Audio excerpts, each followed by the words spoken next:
In today's video, I'm going to teach you how to get free tasks in Zapier and track your usage. If you're just getting started with automation, Zapier's free plan is a great way to experiment without spending money.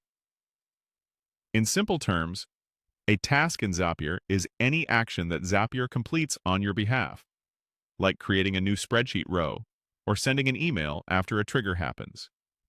Each action counts as one task, and your free plan gives you 100 tasks per month to use across your automations, which Zapier calls Zaps. First, let's get your free account set up. Head over to zapier.com in your browser. On the home page, click Sign Up and create a free account. The process is straightforward and only takes a moment. Once you're in, you'll have access to 100 tasks every month at no cost.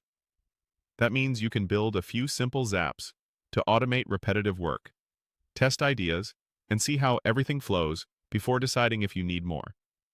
Keep in mind that multi-step zaps, where multiple actions happen in sequence, will use more tasks faster. So when you're testing, start with smaller, targeted automations to make the most of your monthly allowance.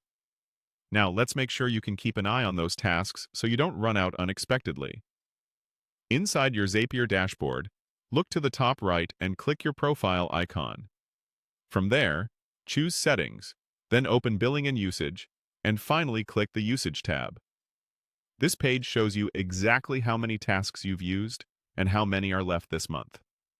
It updates as your automations run, so it's the best place to check in if you're building a new Zap or seeing more activity than usual. If you notice your usage climbing faster than expected, review your Zaps to see what's driving it. Filters and precise triggers help ensure your automations only run when necessary, which stretches your 100 tasks further. For example, instead of triggering on every new item in an app, use conditions so only the items you care about count toward your total. And if a Zap is just for a short-term workflow, consider turning it off when you don't need it to avoid using tasks in the background. If you ever hit your monthly limit, Zapier may pause your automations until your allowance resets. That's it. You're set up with free tasks and you know exactly how to track them.